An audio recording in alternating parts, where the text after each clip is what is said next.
Hello and welcome to Ways to Change the World. I'm Krishnan Gurumurthy, and this is the podcast in which we talk to remarkable people about their big ideas and the events in their lives that have helped shape them. My guest today is a man with lots of big ideas, and he's also a man who changes the world with them. Richard Dawkins is an evolutionary biologist based in Oxford, but he's perhaps most famous as the world's biggest atheist. His writing, his lectures argue the case for why God is a delusion, the name of one of his most famous books. And he's got a new one out at the moment, which is sort of a children's book based on the same ideas, and it's called Outgrowing God, A Beginner's Guide to Atheism. I normally end this podcast with a question, which is, if you could change the world, how would you change it? I think in your case, we should probably start with that, because I'm assuming you'd want to change the world by ridding us of religion altogether. Well, I would, but I think I generalise that to anything that's not evidence-based where factual knowledge is concerned. So I would also like to rid the world of superstition of all kinds. And things astrology like and astrology and water divining and homeopathy and all sorts of things which are based on emotion and tradition, revelation, authority, rather than on evidence. I mean, a lot of people would say you want to get rid of sort of anything that's based on feelings. You know. Well, I'm very fond of feelings where art is concerned and music is concerned, poetry is concerned. I'm deeply moved by great art, great poetry, great music. And that's fine, that's feelings, but that's not about what's factually true. So things that might or might not be factually true, there we need evidence and evidence only. Why do you think that would make the world a better place? Well, for one thing, because facts are so wonderful and scientific facts are so beautiful and elegant and such a treat for everyone, children especially perhaps, to understand. So to deprive children of the great knowledge that science has provided, especially in the 21st century now, is a great tragedy for them. But also, of course, because if you base your beliefs upon anything other than evidence, then it's very hard to change your mind. And so people who have been brought up to believe that it's the righteous and good thing to do, to, kill apostates, bomb buildings and things, it's very hard to sway them because they've been taught from childhood, this is right, this is just, this is what your God wants you to do. And so if they're not trained, if they don't subscribe to the view that evidence is what matters, then how are you going to change their mind? But are children really deprived of science? I mean, don't these two things go hand in hand to a large degree? Well, maybe in this country largely, but certainly in America they don't. Certainly in America, education is being subverted by fundamentalist religion. And my own field is evolutionary biology, and that particularly is subverted in American education by religious interests, where they actually try to stop children learning about evolution. And so, in terms of the way we behave with each other, why do you think the world would be better without these things? Because, you say, our actions should be evidence-based. I mean, aren't a lot of your explanations for why why religion is such a big thing in the world based on the idea that we don't always take the rational choice. We don't always do what is evidence-based. We often do things based on a sense, a feeling. Well, that's right, and that's what's so bad. I mean, But that's not come from religion, has it? I mean, it's sort of a bit chicken and egg. Oh, well, yes, if you mean that somehow the human brain is somehow susceptible to emotion rather than to evidence, that could well be true. And I would like to change that. I mean, I would like to enhance our natural tendency to go for religion and to reduce our natural tendency to go for emotion, where factual evidence, I keep stressing that because emotion is very, very important where things like art are concerned. So is that why you do what you do? I mean, are you an evangelist, if you like? Well, I suppose I'm an evangelist for truth, for scientific truth. Most of my books, I think only one of my books previously has been about religion. Most of my books have been about science. And I have a real passion for science. I have a real passion for science, not just because it's useful, though of course it is, but because it's beautiful. And do you think all religion is equally bad? No, of course not.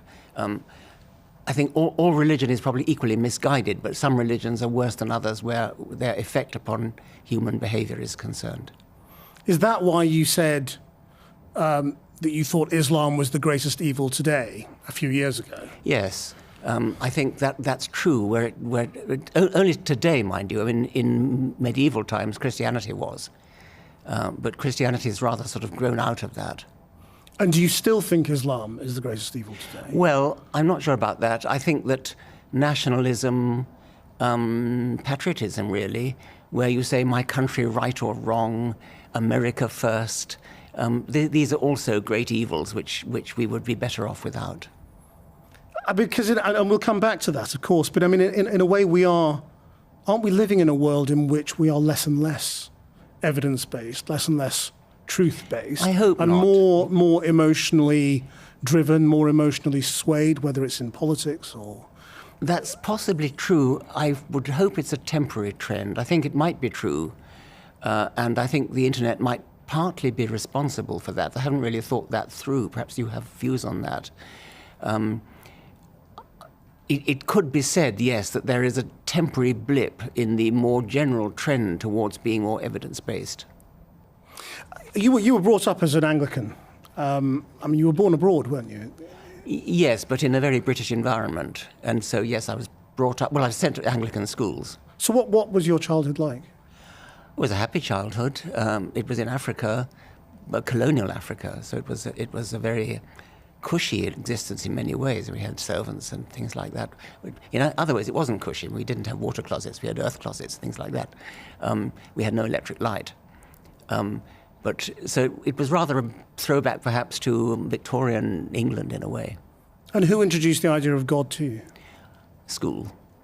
Rather than parents? Probably my parents sort of mentioned it in the same sort of breath as Little Red Riding Hood and things like that. And do you remember believing? Oh, yes. At school, I was confirmed into the Church of England. And you meant it at the time? Oh, yes.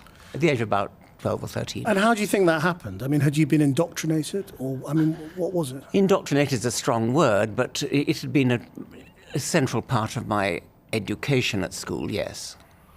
I mean, what I mean is, have you come to understand how you had come to believe in something? Yes, when you're told something by an authority figure, by a teacher, by a vicar, yes, it's not... You just accept it? Yes, it's not difficult to understand why that is.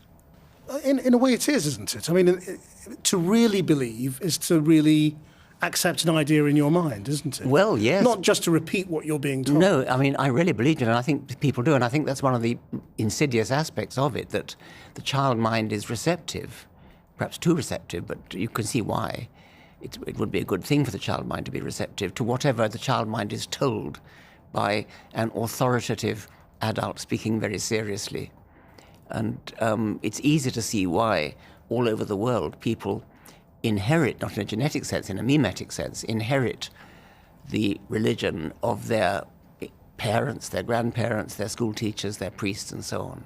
And they really, really do believe it, and that's important to understand. When we castigate terrorists for doing suicide bombings and things like that, you have to understand they really, really believe it. They really believe, as Sam Harris says, they really believe what they say they believe. And it's not surprising that they do, considering that they were taught it. It was rammed down their throats in early childhood. I mean, you have very controversially before said that believers are victims of their religion. Yes. I mean, are you extending that then to terrorists? Of course. That they are victims. Yes. Yes. They really believe it. They honestly, they're sincere. They believe that they're doing the righteous, good thing. And they've been taught that. They are victims, yes. And so whose fault is that? What are they victims of? Well, I suppose, it's tempting to say they're victims of their teachers and priests, but that's probably unfair too, because the teachers and priests themselves were victims in their own childhood. It's a self-repeating process. That's the whole point of mimetics. It just goes on from generation to generation. So perhaps we shouldn't use the word fault. I mean, it's just something that happens, just like genes get passed on. We can break the cycle by counter-education, and that's what I'm trying to do in my life. Why did you stop believing then, as a child? Oh, I stopped believing for various reasons. I mean, first of all, because I realized I think my mother woke me up to this, that there are lots of different religions and they're all incompatible, so they can't all be right. So why would you assume that the one you happen to have been brought up in is right? That was when I was about 9. But then I kind of reverted and got confirmed, and then I finally gave it up at the age of about 15 or 16 when I understood about Darwin, because I was left with a kind of residual deism where I believed not in the particular Christian God, but in some kind of supernatural creator, some kind of creative intelligence. And I gave that up when I understood Darwin. But why does Darwin extinguish, in your mind, the idea of an original creator? Because the original creator was persuasive to me, because I was very inspired and impressed by the living world. And so when I saw a moth that looked exactly like the bark it's sitting on, when I saw a panther that's such an exquisitely designed hunter, when I saw an antelope that was exquisitely designed to escape from predators, everywhere you look in the living world, as I was doing, studying biology, it has apparent design written all over it. And it was only when I understood that Darwin had an alternative explanation, a much better explanation for apparent design. It isn't design at all. It's produced by the non-random process called Darwinian natural selection. Once I understood that, there was no longer any need for God. God became positively superfluous, unnecessary and superfluous. I mean, that's what outgrowing God does. It takes you through all of these notions that we have or are brought up with or are taught in one way or another about what the reasons for our beliefs might be, and tries to cross them out, if you like. But if you take your own experience, which was that Darwinism drew you away from believing in God, why didn't you end up in a situation where you thought, well, maybe God started it all off, and then Darwinism took over? Yes, that's a good question. The reason for that is that Darwin solved the big problem. The apparent design of living creatures is the really big problem, and that was really compelling. Before Darwin came along, it was very difficult to be an atheist. The origin of everything, the idea that God just started it off, the idea that God sort of, so to speak, began the process of evolution and then sat back and did nothing. That's very unpersuasive, because having got rid of God for the big problem, which is the apparent design and diversity of living things, why would you smuggle him in for just a little problem right at the very beginning? Is it a little problem, though, the beginning of everything? Well, I think it's comparative, and this is controversial, and some people would say it's not a little problem. I think it's comparatively little. The thing about Darwinian evolution is that it starts from simplicity and builds up to this prodigious complexity that we see in the living world. Now, before that, the start of evolution, everything was simple. And it's much, much easier to say that simple things just happened than to say that complex things just happened. Complex, more or less by definition, cannot just happen. It has to have an explanation. Darwin provided that explanation. The origin in simplicity requires sort of an explanation, but it's nothing like such a big explanation. And physicists are now working towards understanding the explanation of the origin of the cosmos and the origin of everything. Well, are they? I mean... Yes. Do you think we'll work it out in our lifetimes, where it all began? I don't know about in our lifetime. I mean, I think it's... Well, in 100 years, then. The history of science gives us every encouragement. I mean, it one by one, the various problems have fallen to science. I mean, that's a matter of faith, isn't it? I mean, you're sort of... You could call it faith if you like, but I think it's a matter of historical precedent. It's a matter of the experience of science. If you think about what we now know compared to what our ancestors knew 100 years ago, 200 years ago, 300 years ago, it's a magnificent progress towards understanding everything. Maybe we won't ever understand everything, but the record shows that we're on the right path. Do you think we would behave better without religion? Doesn't religion give us codes, rules by which to live? Yes, and they're pretty awful, aren't they? If you think about the codes that are given us by the Bible, especially the Old Testament, obviously.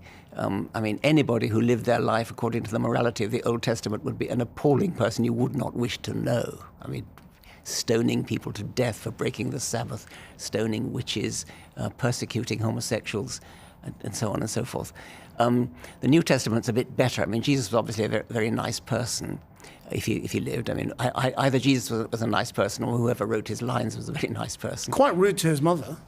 Well, yes, but that, can perhaps overlook that. I mean, the Sermon on the Mount is classically regarded as a very, very wonderful set of rules for living, and indeed it is.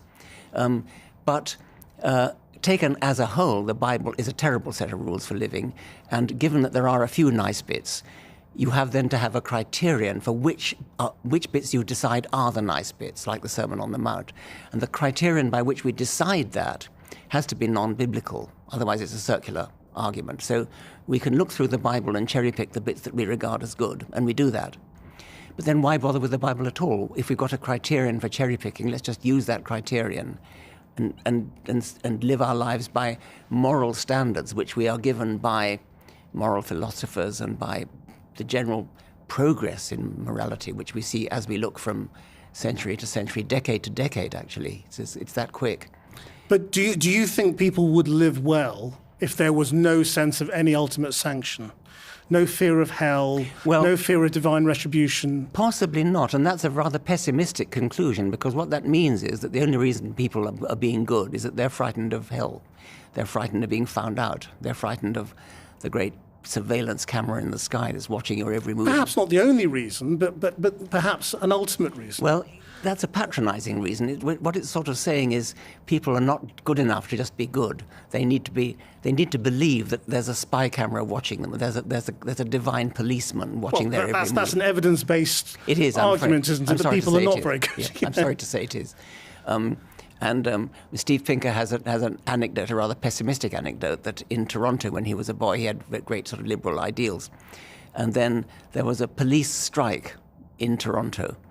And immediately lots of people went around smashing shop windows and pinching things and so on, which suggests you're right, that evidence-based, it is the pessimistic conclusion that people actually do need to be policed.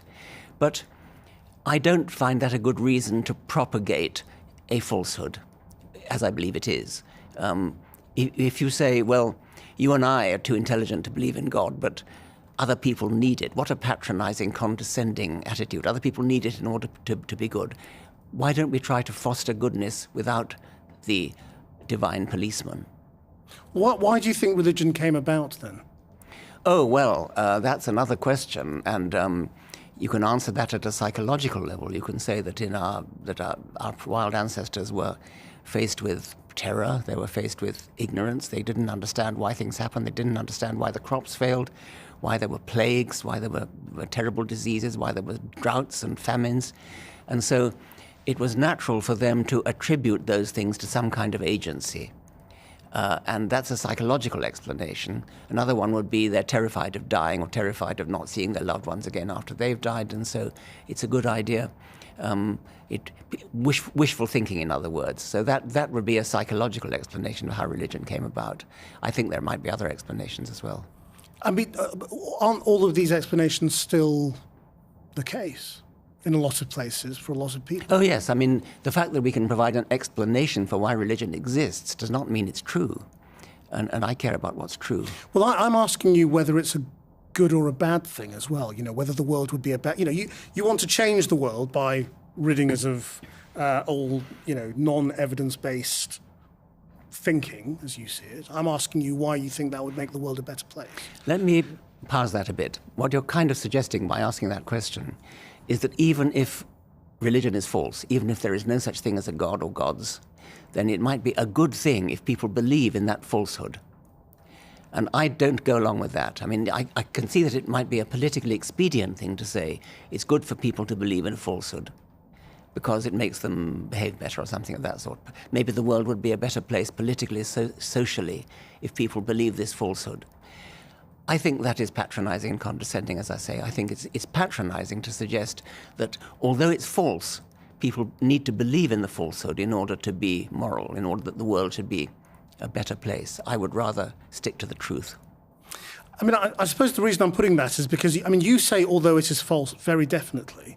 The truth is we don't know 100% we don't know whether it's true or false. No, but there's a kind of premise that even if it is false, you're suggesting it might be a good thing. I'm suggesting on my assumption that it's false, it wouldn't be a good thing. If it's true, that's another matter. I mean, if some evidence could be found that it's true, then I would completely change my mind. I mean, I suppose what I'm getting at is in this world that doesn't have religion, that doesn't have fear of a creator, that doesn't have written rules by a god, how do we find a better way to live? There are plenty of people who don't believe in that, who are actually very moral people. But they've grown up in a world which was governed by codes that were created by religion. You could say that. I'm not sure how much I buy that. That is a point that is often made, and it could be true. But there is the academic study of moral philosophy, which is very fruitful study, and philosophers down the ages have come up with moral principles which are not based upon supernatural beliefs, which are based upon sort of extensions of the golden rule, do unto others as you would wish them to do unto you, and things like that. And there are other more sophisticated examples of moral philosophy. Then it's perfectly clear that our moral and ethical criteria are changing anyway. We now no longer believe in slavery. 200 years ago, it was taken for granted. These things change as the decades go by. There's what I call the shifting moral zeitgeist. And that's clearly a phenomenon. That clearly happens. It's much more difficult to explain why it happens. And I've tried in Outgrowing God to give some explanation for why it happens. But it's a combination of moral philosophy, of parliamentary decisions, of legal decisions, of just plain conversations, just plain discussions, of journalism, broadcasting. All these things are conspiring together to change the moral outlook such that the moral outlook of a 21st century person is quite different from that of the moral outlook of somebody of 100 years ago or 200 years ago or 300 years ago. These things change all the time. And even if there's some kind of foundation coming from religion, there's also a foundation coming from evolutionary biology. But these things change very rapidly so that it's no longer recognizable as a religious code or indeed as a Darwinian code. It's something that changes rapidly, dramatically actually, as the centuries and decades go by. Do you believe in that progress always happens, is constant in the way we think? It's controversial whether that happens in biology, and I'm on the sort of wing of those people who think that it does. Not all the time, but there's a general tendency for it to happen. And then there's historical evidence, which you'll find in Steven Pinker's wonderful book, The Better Angels of Our Nature, Michael Shermer's book, The Moral Arc, to show that historically, over the long time, over centuries, over even millennia, yes, we're getting better. We don't do slavery anymore. We don't do torture anymore. Most of us, we don't enjoy spectator sport of public executions. In some places in the world they still go on, but in general, these things are all changing in the right direction, in a progressive direction. It's getting better. Do you think you personally have always articulated this in the best way? I mean, you annoy people, don't you? Yes. I think I annoy people more than they deserve to be annoyed. I don't think they should be annoyed quite as much as they are. You don't mean to? No. I mean to speak the truth, and I mean to be frank and open and honest. But some of the people who are annoyed because it upsets their deepest convictions, which are religious. And so I think they sometimes actually hear what is not a provocative way of putting things, it's just a straightforward way of putting things. They sometimes hear it as more aggressive and annoying than it really is. Because, I was just looking, in your Twitter biography, you say you're a good-humoured ridicule, you do good-humoured ridicule of religions. Yes. Do you think it's always good-humoured? Yes. I don't believe in ridiculing people. I believe in ridiculing their ridiculous beliefs. I'm fond of quoting Johann Hari's statement, something like, I respect you too much to respect your ridiculous beliefs. What I wonder is, are you good-humoured towards Anglicanism and perhaps Hinduism and Judaism, but not very good-humoured towards Islam? You seem to hate Islam. Is that putting it too strongly? Let me put it this way. I hate female genital mutilation. I hate executing apostates. I hate cutting people's hands off. I hate throwing homosexuals off high buildings. Those are all things that I hate. I'm sure there are lots of things that have been done within Christianity that you would hate. Of course there have, well. but Yes. that was in the Middle Ages, not anymore. I mean, Christianity is responsible for the most appalling things centuries ago. But as I said earlier, Christianity is largely, not entirely, grown out of that. So for you, is it all about what those religions represent now, right, today as we speak in our world? As I said, rather than over the course of history. I mean, would you say that Islam is worse than Christianity over the course of history, or are they equally bad? Probably equally bad if you integrate over the course of history. But now is what matters, and now Islam is worse. Yes. Just explain why. Oh, come on! I've just told you, throwing homosexuals off buildings. But these are all sort of extreme minority things that you're describing. They're not normal lived Islam for 1.5 billion people, are they? Well, no, they don't. 1.5 billion people don't do it. No. But nevertheless, they get Quranic and hadithic, if that's a word, authority for it. But you're taking, surely, the behaviour of a tiny minority in the extreme and projecting that across a people in a religion. It is a tiny minority, and I certainly do not wish to suggest for one moment that a majority of Muslims do that kind of thing. Of course they don't. But the doctrine to which they subscribe, which is Islam, sanctions that kind of thing. And didn't Christianity? Yes, but it... So that's what I'm saying. When you say Islam is worse, that's what I'm struggling with. I mean, the religions have been used by people through the ages to do terrible things. Have you looked at the polls? Why do you think there's a hierarchy? Have you looked at the polls of what individual Muslims think when they're actually asked, do you agree that apostates should be executed? Well, we can argue about those polls. I know that a lot of those polls are quite controversial in terms of the questions they're asking and the poll size and all the rest of it. I suppose what I'm getting at is the way you communicate, and you're one of the most famous scientific communicators. Do you fear that you've clouded your message at all with those kinds of statements? Possibly, but I'm not a politician. I'm a scientist, and I care about what's true. And so what I want to know, all my books are about scientific truth, including the God delusion, actually, and including outgrowing God. So what I care about is what's true. I'm not a politician who's trying to get elected. I'm not trying to be popular. So does it bother you that you're regarded as an Islamophobe by many people? I mean, I know that's a word you don't really recognise. Well, I hope you don't either. I mean, it's a ridiculous word. I've said countless times that Muslims, individual Muslims, are the primary victims of Islam. Which is also a very controversial thing to say. I mean, Maybe controversial, it's undeniable. Well, it's undeniable that you're a victim of white middle-class colonial society in the same way. I mean, we're all victims of our upbringings and our cultural norms. Yes, but I'm not persecuted. Because there are bad. Well, arguably you are. It depends on your perspective, doesn't it? I suppose, but I'm not threatened. I don't fear for my life because of the society in which I'm brought up. Whereas there are bloggers in Bangladesh, for example, who actually do fear for their life because they have done really, really quite innocent things, like say that they question some aspect of whether God exists, something of that sort. Yes, I mean, I suppose they are victims of Islam. Yes, I mean things like your tweet about the niceness of the bells of a cathedral compared to the unpleasantness in your words of Allahu Akbar. Let me say something about that. Allahu Akbar can sound beautiful and aesthetically wonderful when it's sung from a minaret by a beautiful voice. As it generally is. And I've heard that, and it is wonderful. What I meant by that, and Twitter is too short, tweets are too short to say that, is that Allahu Akbar is the last thing you hear before the bomb goes off. That's what I meant by saying that it has an aggressive ring to it.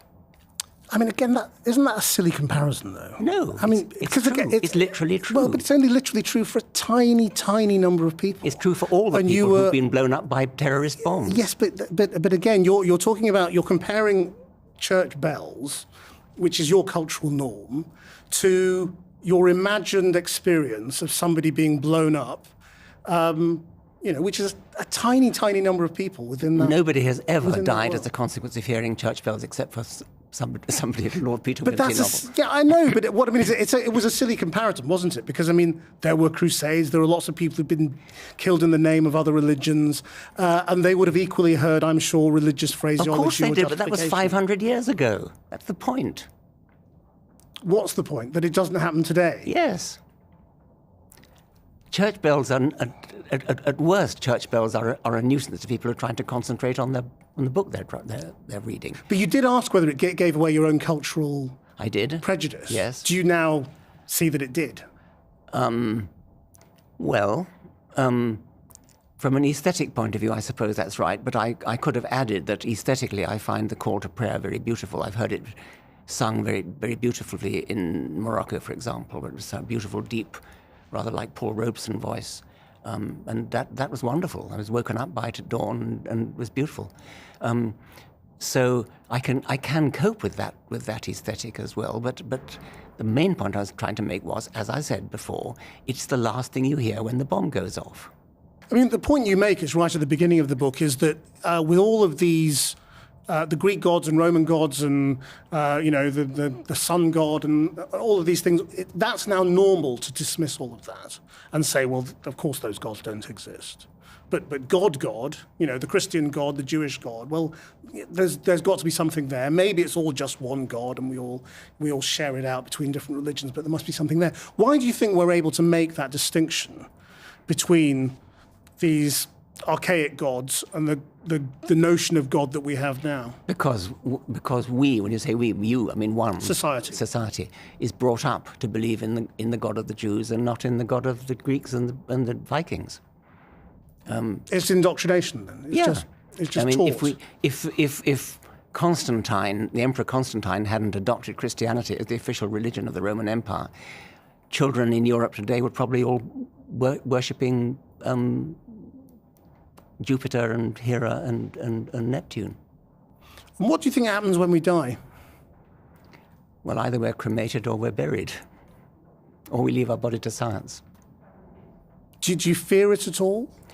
I fear the process of dying, depending upon how it happens. And I think that, unlike non-human animals who have the privilege of going to the vet and being put to sleep, we don't have that privilege. And so the likelihood is that our process of dying is not going to be very pleasant. People often become more religious or more superstitious as they get older, though, don't they? Because they fear the Creator, or either being judged or that there's nothing. I believe that they just stop. Could well be true. An Australian friend of mine said, "Why are there so many old people in church cramming for the final?" But you've never found yourself wondering. Have you ever had doubts that you may be wrong? Not since I became an atheist, no. I mean, I may have doubts about lots of other things, but not about my individuality surviving the death of my brain. Of course not. That would be absurd. And it's never sort of occurred to you that there may be a dimension, a way of thinking that you're just not capable of, that exists? I believe that's true, probably. And I think that, for example, if ever we get into contact with extraterrestrial aliens, they will be a lot more advanced than we are, probably, because otherwise they couldn't get here. They couldn't. And we'll have a lot to learn from them. And so there will be some things that will simply blow our minds. So you think it is likely that there are other living creatures out there somewhere? Yes, I do. Just on the balance of probability? Yes, statistical grounds. I mean, the sheer number of stars, and therefore we now know that most stars have planets. And so I think the probabilities suggest that there are probably lots of other civilizations. Of course, it's arguable that they won't get much more advanced than we are, because there's a tendency for civilizations to destroy themselves. And so maybe all over the universe there may be little pockets of civilization winking into existence and then extinguishing themselves. That's a speculation, a science fiction speculation. It is possible that we are unique, and I have considered that at the end of The Blind Watchmaker, one of my books. It's not totally obvious that there have to be other living creatures around. But if we are unique, then what that means is that there's something very, very, very, very special about the origin of life on this planet. If we are the only one that's developed life, then the origin of life would then have to be a quite stupendously improbable event, so much so that we're wasting our time trying to understand it. But I don't believe that, as a matter of fact. I believe that there is probably quite a lot of life around the universe. Even if there's only say, as few as 1 billion other life forms. And I stress that word few because 1 billion is a tiny, tiny number compared to the 10 to the 22. If that were the case, then the different life forms might be so widely spaced out that none of them ever encounters any of the others. Other eminent scientists, Stephen Hawking, Einstein, I suppose have had this notion that sort of, God might just be that bit of science that we haven't quite. Oh, well, that's just a matter of terminology. Einstein and Hawking both used God language, but what they meant by that was that which we don't know, that which we don't understand. And they had a reverence. Einstein especially had a deep reverence for that which we don't understand. He unfortunately chose to couch it in God language, which has given a lot of people the mistaken impression that he was a believer in some kind of personal God, and he was very adamant, actually, that he was not. He did not believe in a personal God. So you think that's a mistake, to sort of just go along with that notion? Give it that God-like language. I mean, Hawking's done the same, hasn't he? Well, yes. I mean, he ended up famously the last words of A Brief History of Time, for then we should know the mind of God. But Hawking was definitely an atheist, so was Einstein. Einstein used God language much more often. He said things like, but he does not play dice, meaning, but God does not play dice. And he said, what I really want to know is, did God have a choice in designing the universe? What he meant was, is there more than one way for a universe to be? And that's an interesting question. Could there be more than one kind of universe, or is there only one possible way? But he chose to put that in God language, a sort of poetic language, really, which has been widely misunderstood by people eager to misunderstand, I might add. So if we were to actually sort of follow you, suppose the government said, OK, let's do what Richard Dawkins wants, what would it involve? It would not involve dictatorial indoctrination in atheism. It would involve instead education in skeptical ways of thinking, in evidence-based thinking, teaching people how to think, not teaching people what to think, to coin that rather hackneyed phrase. What does that mean? I mean, what is it that we're learning wrong, or how are we learning wrong? We are learning wrong insofar as we tell children, this is your religion, this is what you believe, this is what you should believe. You should believe in Yahweh, you should believe in Apollo, you should believe in Thor, which throughout the ages children have been taught. That's not what you should teach children. But most state schools today don't do that. That's true. They don't do that, but there are quite a number of faith-based schools, faith schools so-called, which do that. So you'd get rid of all of those? I wouldn't get rid of the schools. I would get rid of the teaching children a particular faith. I think it's very important to teach children that religion exists. You need to teach children about different religions. You can't understand European history, indeed world history, unless you understand about religion, because so many of the world's wars have been fought on the basis of religious. But should it be taught as something that's wrong? It should be taught as something that happens, something that is historically there. The Bible should be taught as literature because so much of English literature contains allusions to the Bible, and you can't get away from that. In The God Delusion, I think I've got about 3 pages of phrases which are part of English language, part of proverbial language, which come directly from the Bible. You can't understand Shakespeare, you can't understand so much of literature unless you're steeped in the Bible, and no doubt you can't understand Arabic literature unless you're steeped in the Quran. No, you can't understand Indian literature unless you're steeped in the Bhagavad Gita and so on. So yes, we need to study religious books as literature and as history. Whether it is or not, in terms of the history. Yes. Yeah. But not as science, and that's not as science, and not as labeling children with the religion of their parents. Not saying you are a Christian child, or you are a Muslim child. It would make a hell of a difference in the Islamic world and in America, actually, where religion does still have a very powerful hold on people's minds because it has a powerful hold on child minds. And it's particularly odd in America, isn't it? Because nobody really thinks Trump, for example, is a religious man. No. And yet he's moving much more in a faith-based direction, certainly on something like abortion. That's right. Well, abortion is such a tremendous hot-button issue in America to a large section of the community. And so anybody who says he's against abortion only then has to pretend to be religious in order to get away with it. Religion does have an anomalously high hold on the American mind. It does stand out like a sore thumb when you compare it with other countries of similar economic status. There's a known relationship between religiosity and poverty and lack of social welfare. Those countries and those states within America that have more of a social safety net, health schemes and that kind of thing, they are the least religious. Religion tends to flourish in those countries where people feel insecure, either because of poverty or because of lack of social welfare provision. And America does stand out as being an anomaly on that graph. And why do you think that is? Very difficult to say. There have been various theories advanced.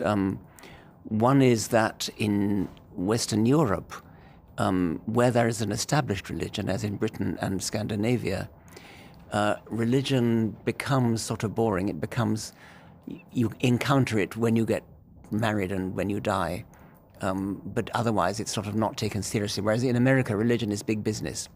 You get these gigantic mega churches with evangelists using the slick Madison Avenue type techniques to sell their particular church as opposed to rival churches. So it's exciting. And you have these people waving their arms around and dancing in the aisles and things, and religion is a form of entertainment. And that's one theory. Another theory is that religion is that America, being an immigrant society, just about everybody is descended from immigrant parents, and not that long ago immigrant parents, all except for Native Americans. And one of the things that happens when you go across the Atlantic to a strange country is that you feel lonely, you feel isolated, you've left your roots behind, you've left your family behind. And so religion gives you, a church gives you a feeling of security, gives you a kind of substitute family. That's another theory that's been advanced. When you think about what's going on in America, in parts of the Muslim world, when you look at the rise of Hindu nationalism in India, I mean, do you think you're losing this argument, your side? Only temporarily. I mean, I think that there's a temporary reversal, as I said before. I mean, we're losing the argument in America because of Trump. Let's hope he doesn't get reelected. And Hindu nationalism, you're right. I mean, Gandhi and Nehru would be turning in their graves as what's going on in India. The rise of militant Islam as a form of pride, really, as a kind of nationalism, which I think is another great evil. I mean, the great wars of the 20th century, the First and Second World Wars, were nationalistic wars. So that's another ideology which is not evidence-based and has evil consequences. But is it because secularism has failed these people? You know, rational thought hasn't got them anywhere? I doubt that. As I say, I think it's a temporary thing. There's no doubt we're in a bad patch just at the moment. Do you think we will get to a point where the idea of God will just be a sort of a curiosity? We're moving in that direction over the long term, but we've got a long way to go, and I wouldn't like to hazard a guess as to when that will happen. So do you think we will outgrow God? It might take centuries, but yes. So how do you think we will look back on religion if we do ever outgrow God? The same kind of way we look back on when we believe that witches should be burned, that sort of thing. We'll look back on it as a dark period. Richard Dawkins, thank you very much indeed. Thank you for sharing very your much. ways to change the world.